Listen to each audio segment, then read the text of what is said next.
Hai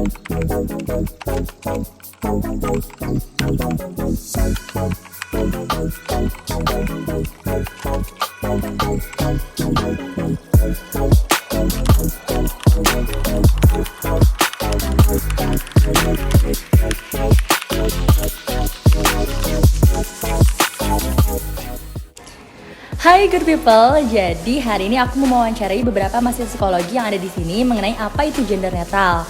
Nah, istilah ini kan belum terlalu umum ya, jadi pastinya di antara kalian ada beberapa yang sudah paham dan ada lagi yang masih asing mengenai istilah tersebut.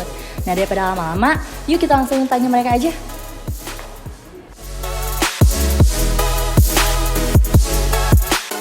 Udah pernah dengar sih, tapi belum mengetahui lebih lanjut. Pernah dengar sih, jadi cukup tahu tentang gender netral. Wah, nggak tahu. Kurang tahu ya. Enggak. Tahu. Kurang tahu tuh. Kurang tahu. Tahu. Belum tahu yang gimana banget, cuman ada kasus-kasus gitu baru denger aja. Sepengetahuan aku, gender netral itu dia tuh tidak mengkotak-kotakan atau mengkategorikan dirinya gitu. Dia apakah mempunyai gender sebagai laki-laki atau perempuan gitu. Gender netral itu seseorang yang mungkin tidak mengklaim dirinya sebagai gender feminim atau gender maskulin, jadi kayak di tengah-tengah gitu. Mungkin orang yang memang sebenarnya dia tuh kurang menerima kondisi biologisnya gitu, kayak gender secara biologisnya, terus dia kayak dia tidak menerima itu dan dia ingin merubah gendernya, tapi karena mungkin secara biologis pun dia seperti itu gitu ya gendernya, dan akhirnya dia mengambil jalan tengah untuk tidak mengakui atau tidak mengklasifikasikan dirinya sebagai gender yang memang dia terlahir gitu. Lebih berkaitan dengan kata ganti yang ingin mereka gunakan. Jadi kalau misalkan dalam konteks bahasa Inggris, kalau bahasa Indonesia nggak ada bedanya gitu, dia, mereka gitu. Namun kalau misalkan di bahasa Inggris kan berbeda gitu. Kalau misalkan laki-laki she, he, kalau misalkan perempuan she. Nah, kalau misalkan mereka yang mengidentifikasi mereka sebagai gender netral tuh menggunakannya sebagai they gitu. Menurut aku untuk di individu itu sendiri ya sebenarnya mungkin bisa aja kayak lebih banyak positifnya karena dia juga bisa lebih independen gitu, tidak menggantungkan diri terhadap peran siapa. Tapi kan di Indonesia sendiri juga belum familiar sama yang namanya gender netral, jadi kadang belum banyak orang juga yang bisa menerima gitu. Kalau dampaknya sendiri mungkin dia bisa tidak diakui gitu identitasnya, karena kan di Indonesia sendiri gender itu ada dua gitu, laki-laki dan perempuan. Ketika dia tidak memilih atau dia memilih untuk gender netral gitu, maka identitas dia sendiri ya tidak diakui gitu di negara ini, dan mungkin belum masyarakat juga belum menerima, sehingga ya identitas itu tuh sulit didapat gitu. Konotasi negatifnya lebih ke membingungkan konstruk dua gender yang ada sih. Nah, kalau misalkan emang si gender netral ini diterapkan dari kecil, itu mungkin akan lebih kurang bagus, karena bisa dibilang ya meskipun memang perempuan dan laki-laki bisa berbagi peran, tapi mereka sendiri juga harus punya identifikasi sendiri gitu atas jenis kelamin yang mereka miliki gitu. Misalkan dampak secara positif mungkin lebih ke ekspresi diri.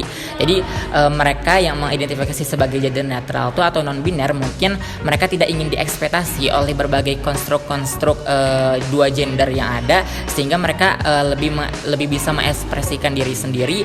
Dan kalau misalkan emang dari atribut yang mereka miliki juga biasanya sih mereka akan sangat berbeda gitu daripada yang lainnya gitu, karena mereka tidak ingin dijatuhi konstruk biasanya gitu. Jadi mungkin akan bisa memotivasi orang lain juga untuk bisa mengekspresikan diri menjadi lebih baik.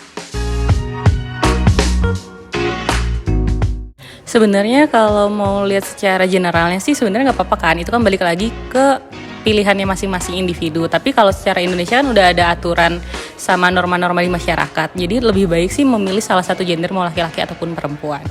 Kalau menurut saya ya nggak apa-apa sih kalau misalnya ada orang yang memang setuju dengan fenomena gender netral tersebut gitu. Kalau melihat fenomenanya gitu ya, karena mungkin di Indonesia tuh pasti bakal banyak pro dan kontra gitu di antara masyarakat juga, kalangan-kalangan ya seperti kita gitu ya terpelajar.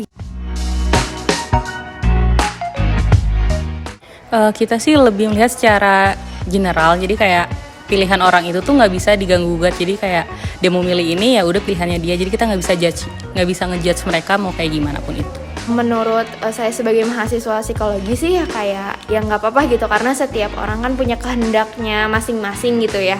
Selama dia mengambil keputusan itu tidak merugikan dia sendiri dan juga tidak merugikan orang lain, ya kenapa enggak gitu. Kalau saya berpikir awalnya pasti mereka melakukan hal ini karena mungkin sebelumnya ada ketidaknyamanan sebagai gender yang mereka terlahir sebagai gender tersebut itu tidak nyaman.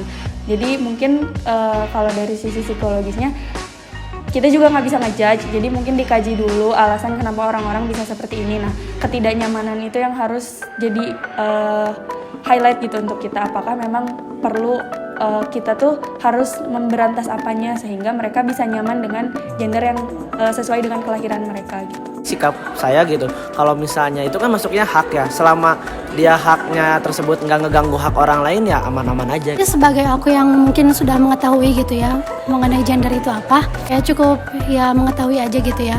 Kalau misalkan itu yang menjadi pilihan mereka untuk memilih gender tersebut gitu ya. Karena apa yang menjadi pilihan mereka itu kan kita nggak bisa maksain mereka harus mau jadi apa gitu ya. Tapi dengan adanya kasus ini gitu ya, kita harap tuh orang-orang tuh bisa menghargai gitu ya, menghargai keputusan dia, dan seenggaknya tuh dia nggak dapat diskriminasi. Tapi kan yang aku dengar dari beritanya kan ada salah satu mahasiswa yang ternyata tuh dia dikeluarin gitu. Tentunya saya juga gak boleh mendiskriminasi dan menjudge mereka gitu, karena itu juga ketentuan mereka. Saya juga gak tahu latar belakang mereka kenapa sampai bisa mengidentifikasi mereka sendiri sebagai non-biner gitu. Dari saya sendiri mungkin akan lebih berempati dan akan lebih mengerti mengenai apa yang mereka tentukan, dan saya sendiri juga tidak akan memaksakan nilai saya kepada diri mereka gitu. Dari aku sendiri sih kurang setuju ya, karena masih balik lagi ke norma yang berlaku di masyarakat ya, masih dipandang aneh dan belum menerima kesepakatan kalau gender netral ini diterima di masyarakat. Kalau pribadi aku sih setuju aja selama dia tidak kayak memaksa orang untuk kayak setuju untuk gender netral itu sendiri. Tidak, karena walau bagaimanapun gitu kan secara biologis pun ya kita juga ada klasifikasinya gitu secara biologis, dan itu kayak udah pasti. Kalau misalnya dia tidak suka berperan sebagai laki-laki atau dia tidak suka berperan sebagai perempuan, yang perlu dihilangkan itu konstruksi gendernya gitu, bukan dia merubah gender yang sudah ditetapkannya. Netral justru sama kayak setuju nggak setuju karena itu haknya. Kalau nggak setuju kalau misalnya dia mengganggu hak orang lain tadi. Ya netral aja selagi orang itu memang tidak mengganggu kesejahteraan orang lain dan gak mengganggu urusan orang lain gitu ya.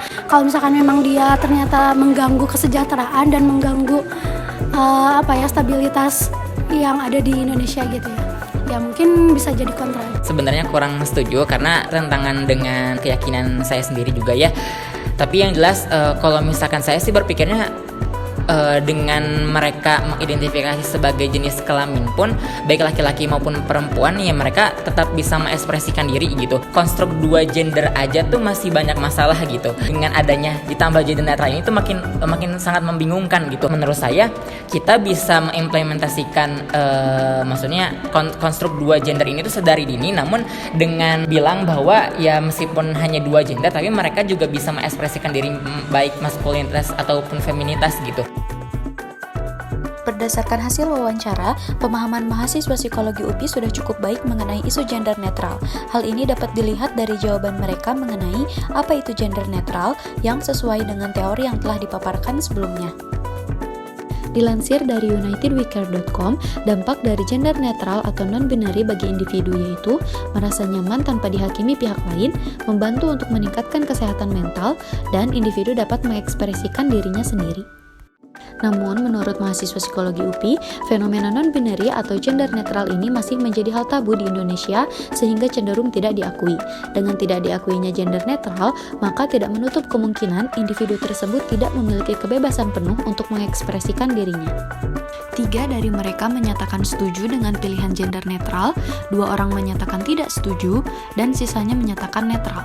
Meski beberapa menyatakan tidak setuju, sebagai mahasiswa psikologi, mereka menyatakan akan menghargai keputusan orang lain tanpa menghakimi nilai-nilai yang berbeda. Oke, good people, kita tadi udah mewawancarai beberapa mahasiswa psikologi UPI untuk mendapatkan perspektif menarik mereka tentang fenomena gender netral. Karena itu kita sudah sampai di penghujung video. Kelompok 6, mata kuliah psikologi gender mengucapkan mohon maaf apabila terdapat kekurangan dan terima kasih karena sudah menonton video ini. Semoga video ini memberi manfaat dengan tidak hanya meningkatkan pengetahuan, namun juga kepekaan kita terhadap isu-isu terkait gender di sekitar kita. Akhir kata, have a nice day dan sampai jumpa!